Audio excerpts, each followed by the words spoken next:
now we just do proxies around it. Yeah. You know what I mean? Yeah. Nick, it says, Nikki Navy says, I know American citizens, you didn't know that New York was a state and thought Georgia was in the Midwest.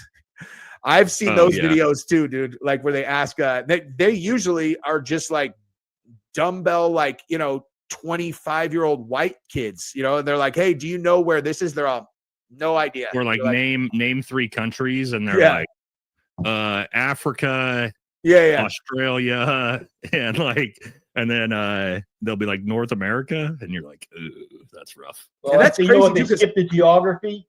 They skipped the geography for Marxism. They're teaching them Marxism instead of geography. Yeah, that's not. You're not wrong. Yeah. Martin Exotic says, snowing here in Indiana, but making chili while watching this. Chris, 19 million or 17 million? Oh, wait, 19M or 17? Yeah, 19M. Absolutely. He's talking about the Glock pistol that was made for the Bureau. Oh. The Bureau went for it. They had it made for the FBI, called it the 19M. Now it's the Glock. It's the current Glock Gen 5. Yeah, 19, that's what we had in Glock 19 Gen 5 was our duty pistols too. Yeah, 17 is an enormous pistol. I like the 17. I like the 17 myself more because I have really big hands. I was gonna say you're a big boy. Yeah. But, hey, but you know what? They're both great guns. But I carried the M. I liked it. Yep. So Glock. If you want, I tell everybody out there, if you want just a standard concealed carry to defend yourself weapon, get a Glock 19 or a Glock 17. Don't do any modifications to it. Put a red dot on it. Leave it at that, because that gun, I don't know if I've ever had my Glock 19 jam or malfunction in like 5 years. So Nate, I have never, since the late 90s of shooting Glock pistols, have had a misfire or a stoppage of some sort. Never, not once. Yep. They're so reliable. I carry Glock 43X, and I bought this huge box, like 1,000 rounds of this ammunition at the range that I go to, and I was getting failures to feed on my Canic, on my basically I had like 4 other pistols, and I was getting failures on all of them, and the Glock ran it like, and I mean like every other pistol was jamming on these shit ass rounds, and the 43X just ran them all day long. No, can't complain. Okay, so Run says, I'm torn apart, 33 years old, 5-year veteran, been a patriot since birth, having a father born in 1940 in Latvia, growing up in immigration camps from 4 to 13. I have no idea what's what anymore. Yeah, dude. I mean,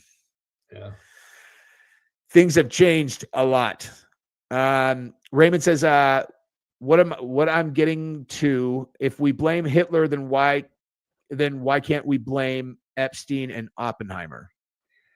He's talking about Einstein and Oppenheimer for the nuclear weapons program. It's a fair point. Yeah, I mean, United States. Yeah, I mean, here's the thing with Hitler. He was trying to get a nuclear weapon. Yeah, that's why we built it. Right? Yeah. We beat him to it. But the fact that we were able to use those 2 nuclear weapons instead of assaulting the island of Japan saved lives on the long-term end of. Nate, think about it. You're rolling up on the island of Japan. People there, they still had the warrior culture. They would have all. Oh yeah, I lived in Okinawa. It would have been a bloodbath for years. If you think, and Okinawa was a bloodbath for everybody. That's one of the islands we actually took by force, and I mean that was nasty. We lost tens of thousands of guys just on that island itself. So that's one of those. It's one of those interesting moral quandaries, a hindsight quandary, right? Where you say, was dropping the atomic bomb worth what it was for, killing all those civilians? Well, I don't know. We can't see what the future was without it. Right. Could it have been that 1 million more people would have died on both sides? Probably. I think even more.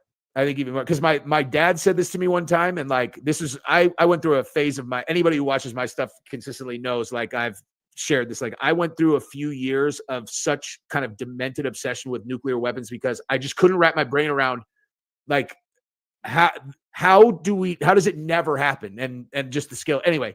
But my dad said something to me one time that I thought was one of the most insightful things I'd ever heard anyone say about this topic. He was like, it's the fact that we dropped the atomic bombs on Hiroshima and Nagasaki is the best thing that could have happened, because that forced the human race to see what these things actually did in practice, so that when you're building these, thermonuclear 5, 10, 15 megaton bombs, it wasn't hypothetical. Like, you actually saw what one of these tiny little 13 kiloton bombs did.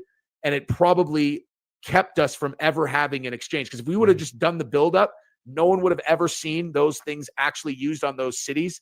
Then you may have had a much, much, much bigger exchange. And I'm like, dude, that actually lines up, Well, think about this. The bombs at Nagasaki and Hiroshima, tiny. They would be considered tactical nukes today. Yeah, they're tiny.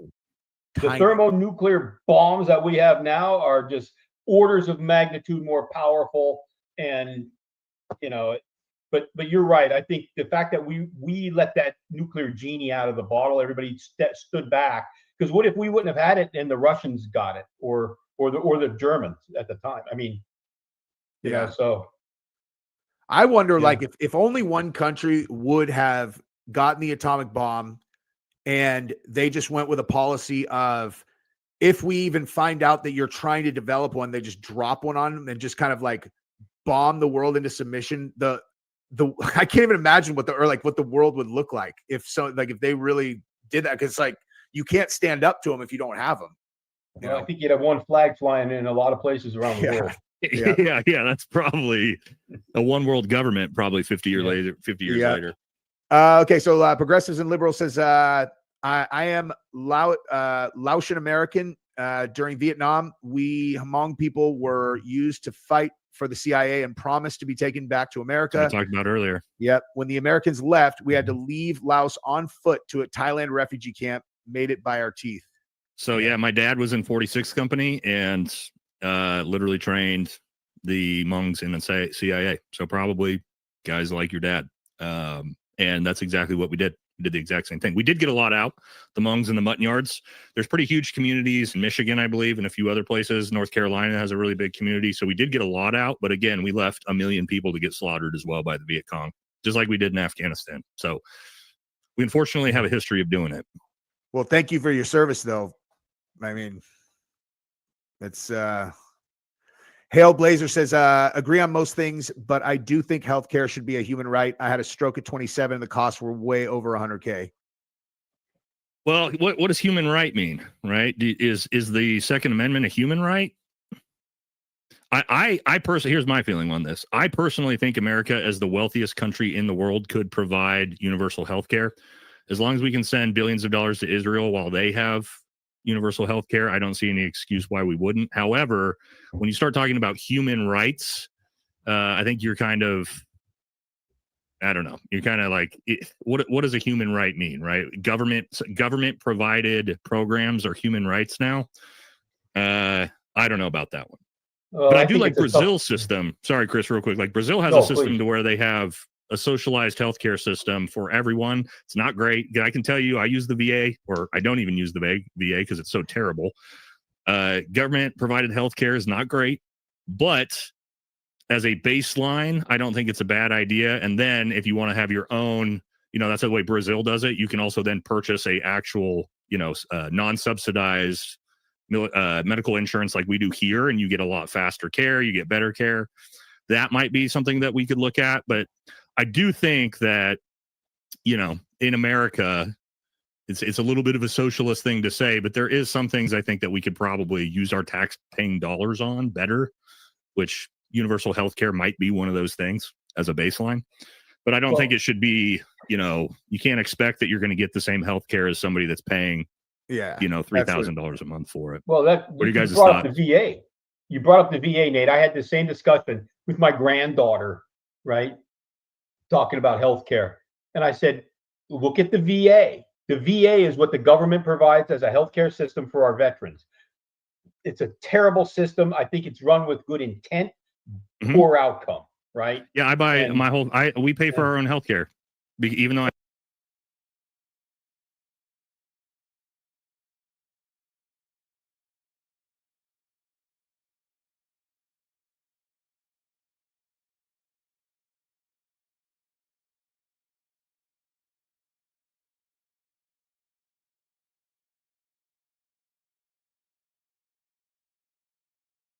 I have the VA. I pay for my own health care because I just don't want to deal with it. It's just not sufficient, right? I had to wait 6 months to get a pain management procedure done on my back. Right. Pain management, 6 months. Like it's a lot of it. So it's such a complicated system. Healthcare. And here's the other problem. We have 350 million people in this country. Right. That is a little bit different than a place like Norway. Yeah. It's got 9 million people that the health, socialized medicine in the UK and Sweden and Norway looks a lot different when you're trying to provide it for 9 million people compared to a third of a billion people. So it's very complicated. I don't have an answer on that. I don't think there is an answer that would be good for everybody because it's a philosophical question. But I do think the money that we send overseas for other countries, there should not be one hungry, sick, or homeless American before we send another friggin' dollar. Agreed. Outside the country. 100%. That was kind of my point with that. You know what I mean? Yeah. Let me send hundreds of billions to other countries. I could use that money here. Exactly. On stuff like that. So I agree with that for sure. I'm going to pause the super chats so that we can I want to talk about Epstein for a little while here, and then we'll get to more. So I don't even know where to even start this. Like, Chris, let me one thing that I definitely wanted to ask you is like, so the FBI, they go on to Little St. James, pictures of him pulling boxes and boxes and boxes of stuff off there. Obviously, the feds they raided his property in Florida, lots of boxes, and in New York potentially also. What if there was going to be a cover up of whatever they found? Like, what would the process of that be? Like, who would need to call the director, and the director, what, they just take that evidence and go put it in their house or something? Like, what does that look like? Yeah. Well, if you're going to play it on the bad side of things, right? You're going to have to get a whole bunch of FBI agents who are there collecting evidence, doing evidentiary inventory. You'd have to leave it out there. You'd have to say, hey, these 7 boxes, leave them over here. These 10 boxes, we can put them into evidence. Because once the evidentiary chain starts, you can't break that chain without somebody noticing. Because you have 10 boxes and everything in the box is labeled and serialized and everything, right? You have 10 boxes and I was this box 1 of 5 and blah, blah, blah, right? So everything is very good. You'd have to do it on the front end. And that's where I think if you had things set aside, if you had things that were sensitive in nature, things that would not make it to the public's attention or to a court, that's where it has to happen. Otherwise, you're going to have to get so many people to collude to do this that you can't keep that many people's mouths shut. Yeah. That's what I was going to ask is if they make you guys, if they would make these guys undergo, what's it? I'm brain fart when non-disclosure agreements or anything like that for your guys. I mean, in the military, we get read onto things, right? Where it's like, there's things I still can never talk about publicly for the rest of my life that I did. Is there stuff like that the agents might be under? No, we have the same thing. We had non-disclosure agreement for any bureau activity, any. Okay. And if you're read into any special access programs, now you got another one that you can't talk about. That's what I meant. You get all the song and dance, right? So, but to get that many people to collude would be really difficult and unlikely. Just same thing with that whole burn bag story that they brought out. That they found that stuff in a burn bag. Oh, what a bunch of bullshit! Listen, those burn bags have probably been around since 2017, or at least those documents have. So you mean to tell me that they're sitting in a locked room somewhere in the J. Edgar Hoover building, which everybody's always fighting for office space? You have an empty room somewhere where these bags were just locked in and nobody looked in there for 9 years, 8 years. And what was in there? Damning evidence. It is illogical. Those burn bags were processed every 3 to 5 days. Mm-hmm. Right? Yeah, that's because that's like the service, right? Like the burn bags, it's like a service. You put them in the burn bags and then they come and pick it up and destroy whatever's in it, right? It's for classified trash, right? It's classified information or sensitive information. They take them, they call them burn bags. They don't burn them anymore because the climate Nazis got all over everybody. So they take and they dissolve them with chemicals. Oh, okay. Right? And they dissolve the paper back into like a pulp. Yeah. So where it's not, you can't ever recreate it, right? Because we actually had stuff we could recreate shredded documents. People didn't know that, but we could. Oh, yeah. Yeah. Wow. Chris, I wanted to ask you about this because we're all very aware that this is two administrations, one left, one right, that both did not want these files to come out. Everybody kind of wraps their head around why. Here's been my theory, and a lot of guys' theory kind of in our space, is that what I think is it doesn't have to do with like maybe Trump's in them, Clinton's in them. I think that's low hanging fruit. I think the people in them are low hanging fruit. And I think what it is when you're talking about, we can't let anyone know about our sources and methods on all the high side stuff. And so what it just seems to me, and the evidence points to, is that what they really don't want Americans to know is that our own government intelligence agencies, the CIA, NSA, Mossad, MI6, were essentially either complicit at a minimum in knowing about Epstein's activities, or directly involved in human trafficking of children to potentially blackmail foreign governments, foreign officials, our own politicians. To me, that seems like the real thing that they do not want to let us know, is that our own government was complicit in these activities, more so than they care about individuals getting popped or exposed. What's your thought on that? That's what seems like to me makes sense, what they're really trying to hide. Agreed. I agree with you on that. I think that there's more of a intelligence function that they're trying to protect. I actually told some congressman one time, I said, do you think that if we found information that allowed us to leverage other countries into things, that we would expose it to the American people? That will never see the light of day. That's exactly what I said. Yeah, it's over in Langley somewhere, and they gave somebody a call, and they said, hey, we're your new best friends, right? That type of thing. And it's never going to be seen. We're never going to get anything. And people should just, and it's almost childish to think that we should see all of those things. Here's another one. What if you get a bunch of really big time, like drug cartel bosses that are over there, doing what they do with the kids, right? Be frowned upon probably. But we now have them. And now we're telling these guys, hey, now you work for us. Well, that's what I was just going to say, Chris, is like all of our blackmail around the world, and this is kind of gross to say, but all of our blackmail around the world evaporates overnight. If we've got blackmail on the Saudi crown prince and it goes public, that's not blackmail anymore. No, we lose our leverage, right? Yeah. And you don't want that, because now you have generational influence. Yep. Hey, if you don't do it, if you don't do what we want, we're gonna tell your kids. We're gonna implicate somebody else in your family. I mean, it's a dirty game, right? So I think that it's more about the strategic value of something like that. Yeah. And here's another thing. You don't have to agree with it, Nate. You don't even have to concur. You can just pose no objection. Those words come up a lot in meetings. We pose no objection. That doesn't mean that we said we like it. That doesn't mean that we said we're in, but they pose no objection. That's what I mean. Like being essentially complicit in it. Like, not, we weren't participating in it, but we knew about it and we just went, okay. Yeah, exactly. Right. And then, in the government world is like, hey, we never agreed. You pose no objection. Yeah. When the whole thing first started, that's exactly what I was saying. Is I was like, look, like, put yourself in the position of someone who had compromising information on fill in the blank person who can wield power over a large area. It's like that leverage, like their power is your power. As long as you hold this information, the second that this gets exposed, it has no value anymore. It's gone. And the person who you could have exerted their power at your own whim is now not even in power anymore. And it's a complete question mark who's going to be in there. And so, yeah, I mean, like, that was for me as an American citizen, though. I'm like, I don't give a fuck. Burn them all down. Let all the leverage go. Show the world how it works. But I'm also not naive to think that our own government is ever going to allow that to be seen.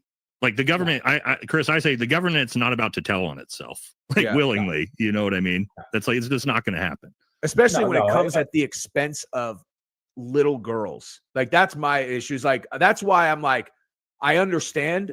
And also no, you know what I mean? It's like, because if the implication is that we are sacrificing little American girls into this in order to create leverage on people, I'm like, no. Every American says no way, but we're not going to know. I think what we're going to get, and I don't know what you guys think about this. I think when the files come out, we're going to get low hanging fruit. We're going to get some billionaires, some actors, a magician, a couple politicians, famous people, a Kevin Spacey, so that the American people can go and, they'll perp walk them probably, and we'll show accountability. And then the American people can go, the normies can go, yeah, we got them. We got accountability. And then they'll bury it and we'll move on and things will continue as planned. That's what I see coming once the files come out. That's what I love it that you're an optimist. Yeah. Oh, I'm an optimist. Oh, God. I love it that you're an optimist. You think we're going to get less than that?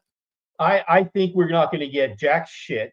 Wow. I think you're going to get a bunch of nonsensical documentation, redacted documentation, which is going to make everybody unhappy. And here's the problem I see with it. Now, everybody says there's an Epstein list and there's not a list. And there is a list, but there's not a list. And then here's what I tell folks. Look, if I was still in my previous life, I know for a fact that there will be a ledger. There will be a ledger of victims 1, 2, 3, 4, 5, up through whoever. 100%. And then there will be interviewed victim, showed these pictures, recognized picture 7, 9, 12, and 15. And then you're going to go through this cycle of all the people. And you're going to say, we know who pictures 7, 9, and 15 are. The young ladies may not recognize them because they were, brought in as Mr. Smith or whatever, right? Yeah. But we know who they are. So if you're talking about a ledger or a list, I guarantee you there has to be an investigative inventory of identified subjects, identified victims, who they talked with, all those things. That's going to be your list more than likely, because all that other stuff we just talked about, again, is sitting over probably in Langley, Virginia. Yeah, 100%. We're getting none of the high side stuff. Yeah, exactly. Don't think we're going to get any high side stuff. We know that. Exactly. But that's what you should be looking for. No one's asking for that. Yeah.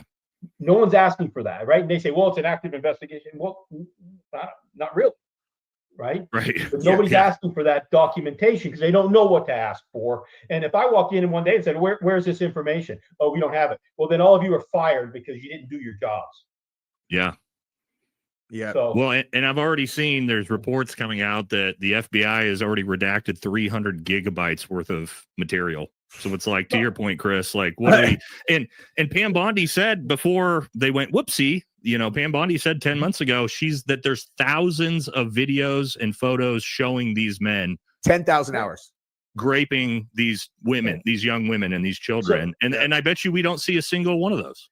No. Yeah. You mean we can't identify these people? Bullshit. Right. Yeah. Right? So that's what I'm saying. So when this comes out, it's going to be a big nothing again. And I think it's going to be, and again, I love it that you're an optimist, Nate. Maybe they'll give up a couple of guys who are deceased. There you go. We'll get the dead guys. Right. Yeah. You get a couple of dead guys, or even if they recently had a car accident. Right. Yeah. You get one of those guys. Yeah. But I don't think you're going to see a lot coming out of that the American people think that there's going to be this just enlightenment on the situation. It was a cesspool. They're trying to pave over the cesspool is what they're doing. Mm-hmm. Yeah.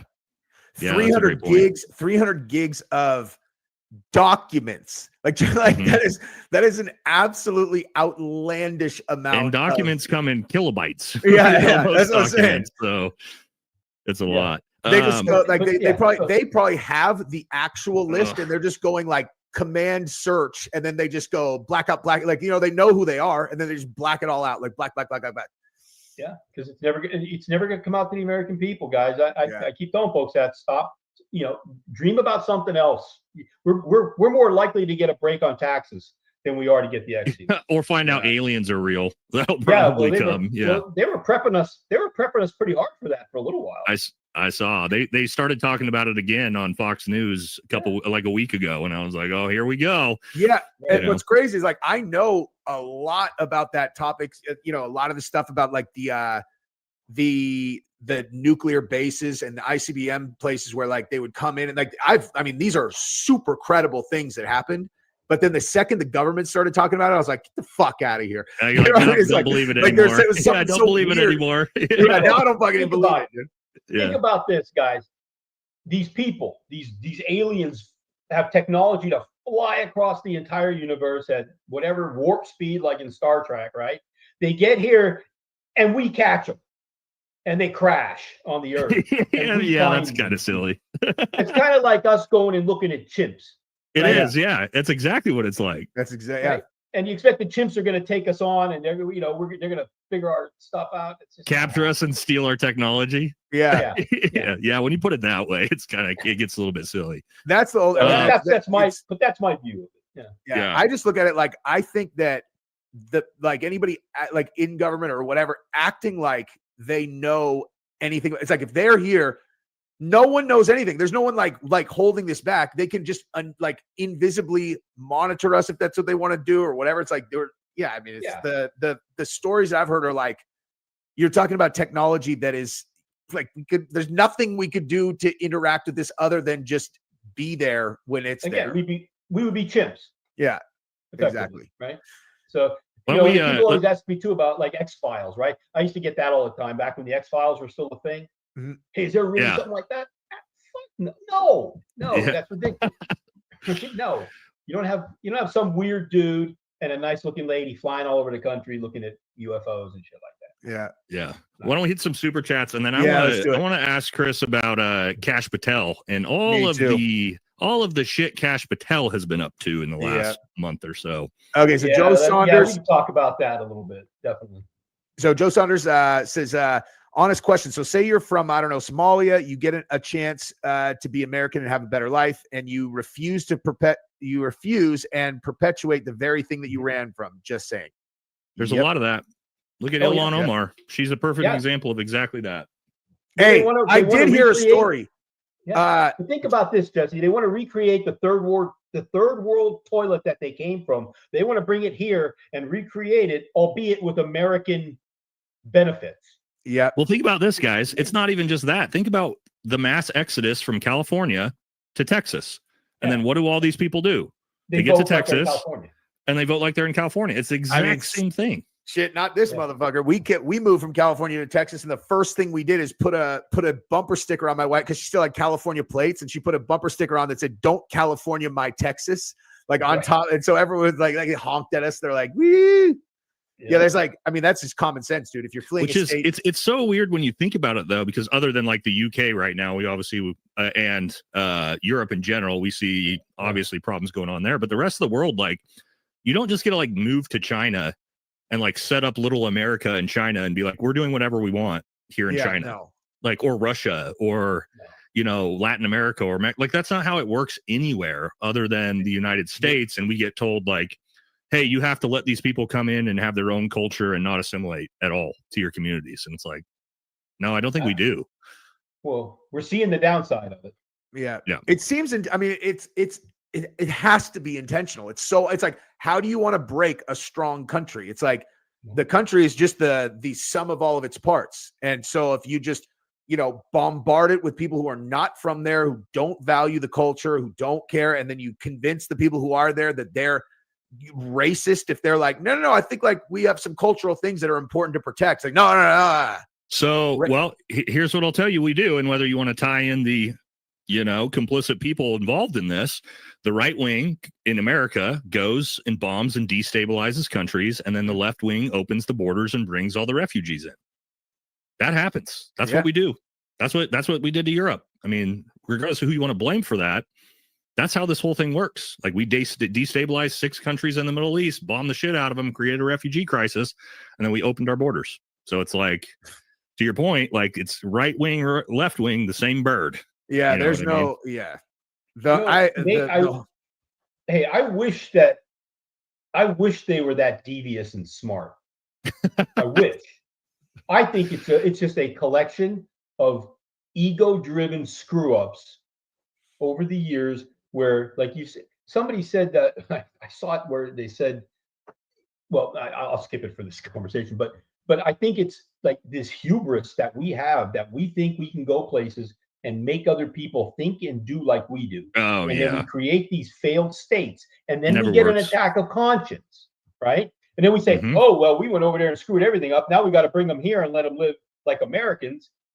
Yep. And you know what I mean? And that cycle just keeps going, where we have this hubris where, we took Gaddafi out of Libya, failed state. Massive, huge fuck up there. That was terrible. It's not just the Middle East. I don't think people realize that the United States, the CIA, and Army Special Forces have overthrown almost 40 Latin American governments in the last 100 years. Right? Over in the last years, 100 years, almost 40 Latin American governments have we destabilized and regime changed. And then what did we do? Flooded America with the refugees from it. So that's what we do here. Yeah. Whoever's in charge of it, to Chris's point, is it negligence? Is it nefarious? I don't know, but that's what's happening.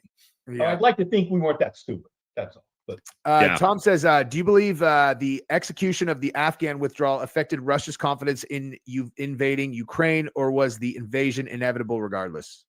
No, I don't think they had anything to do with each other. Personally, I think the only thing we saw was that the United States was weak. Yep. And the rest of the world saw that we were weak and pretty shitless. I don't know if that had anything to do with it. I mean, we supported Russia or Ukraine with $300 billion worth of equipment regardless. We weren't going to physically get involved in that war. Well, we weren't going to, right? I know some things different about that, but on a large scale. So no, I don't think, but I'll say this, even somebody that's sort of pretty anti-war, I think the decision to leave Afghanistan and to give up Bagram and Kandahar Air Base was the dumbest strategic move the United States has ever done. And what was that about? Why? We have 150 military, probably more military bases all over the world, and we decide to close down the two that are the most strategic location for us. Why? Afghanistan, who do they border? Right next to Iran on the west. You border China on the east, right? So it's like, and then you have India, Pakistan, and like right there in the south. So it's like that was the most strategic location in the world. Why would you ever give up that power location? It almost seems intentional. That's what I was going to say. Why do you think they did it? Yeah, just idiotic. Because Biden wanted to win. He wanted to be the guy that got us out of the wars in the Middle East, and that was it. That to me, from what I saw from somebody that was, again, spent 9 months preparing and planning to facilitate the withdrawal, and then were turned off at the last minute for no reason and no explanation. That's what it seems like to me, is that he just wanted he thought it was going to be this great political win, and it all crashed and burned in front of our faces. What did that feel like? What did that feel like for your team? Like the guys. Well, for me, you got to keep in mind, guys, for those of you who are in the military, we were so close to deploying. I was on pre-deployment leave, which means you take 30 days to spend with your families because you're about to deploy, had our beards grown out. We were so close. We had shipped our equipment, our Connexes, into Afghanistan. We were literally about to get on flights to deploy for 6 months to facilitate the withdrawal. We get a call from my team sergeant, who I've had on the show before, and he says, "Hey, guys, you need to come down to the local bar in Okinawa. I need to talk to you." And again, we spent 9 months preparing for this, and 22 other Special Forces ODAs as well. And we come in, and he sits us down, and he goes, "Guys, we just got told the deployment's canceled. We need one of our guys, our 18 Charlie. Hey, we got to get you to go fly into Afghanistan, into Bagram, to get all of our equipment back and fly it back. We don't know why, and that's all we've been given." And then we saw a couple, and then so 10th Special Forces Group that was there, because I was in 1st Special Forces Group, who we were supposed to replace, do a handoff with, they exfil out, and then you just see Afghanistan topple over the next 2 months, and we never rotated in. No reasoning, no explanation, never been given. So all I can see, all I can think is what he thought was, hey, we're just going to pull out as fast as possible, and we're going to get the win. And it didn't work out that way, obviously. Well, as usual, to me, I go back to ego and hubris. I think he wanted it to be part of his legacy. Well, he announced he was going to do it on 9/11. Remember, it was going to be the 20th anniversary of 9/11. He was going to pull us out, and then it all fell apart. So it just seemed like theatrics. And to Chris's point, he was going to get the ego win. He was going to go down in history, right? And he did, but probably had some kind of agreement with the Taliban that like they would make sure that we were able to pull out. And he's just like, nothing. No, Trump had the agreement that we would have the ability to facilitate the withdrawal, and they wouldn't fuck with us for like 9 months. That was all canceled. And then as soon as it was canceled and the Taliban found out that there's no more Special Forces teams rolling in, that's when they took the country over. That's exactly how it happened, timeline. Well, hey, Nate, tell me if I'm not wrong here, but the U.S. military actually retreated to Bagram Yep. And set up kind of a barricaded situation. Yeah, we gave up Kandahar Air Base. We gave up, and we had bases all over the country, guys. We owned the entire country. By 2019, the Taliban gave up. They wouldn't fight. They were in caves. Yeah. We literally handed it all to them, and said, "Here you go, Taliban, take the country over." So yeah. But anyway, okay. I saw something for the FBI on there. Yeah. So should a young man go work for the FBI and join the army and die for Israel? Half joking, seriously. I'll take the FBI thing, but I'll tell you what, guys still hit me up, young guys, and say, "Hey, is it worth going in?" And I say, "Well, why are you going in? Yeah. Why do you want to join? Do you want to join to be part of the protective infrastructure of our nation? Do you want to be part of the law enforcement, protective infrastructure? What do you want to do?" Because you look at the nonsense that's going on now, right? And the nonsense that went on a couple of years ago, that will pass. These people will leave. And if you're there to do the job of, again, the FBI's mission, protect the American people, uphold the Constitution. If that's why you're going, then I say go and do it, because they need good people. But if you're going there just, because whatever reason people go there now, I don't know what it is, then I would say you got to, it's not like getting a job at like Department of the Interior or some shit, right? Yeah. So if you want to be just like a military, you want to join the military? I say the exact same thing. Yeah. You got to tell them why you're going. Because if you don't like what's going on right now, give it a couple of years, it'll change. And to Chris's point, and I tell young guys, I mean, you join the military, a lot of us, will end up doing 20 years. You got to imagine how many different administrations and political people, like the left's in charge, the right's in charge, the moderate's in charge. Like the ocean's going to sway back and forth. And I'm sure it's the same way in the FBI, Chris, is like, you're going to have Obama in charge and a Trump in charge. And if you're there for 20 plus years, like you were, you're going to be on the waves. Right. So if you're in there for the wrong reasons, you're not going to make it. So I'd say if you're going to go for those reasons, like Nate just highlighted, then I say do it. If you're going because you just want a government job, then don't do it. Yeah. Yeah. We've got Nate. You had asked how a KSF man who has been vetted at the highest level, fought alongside Americans for 10 years, drives all the way across country, kills a member of the National Guard. Wait, you had asked.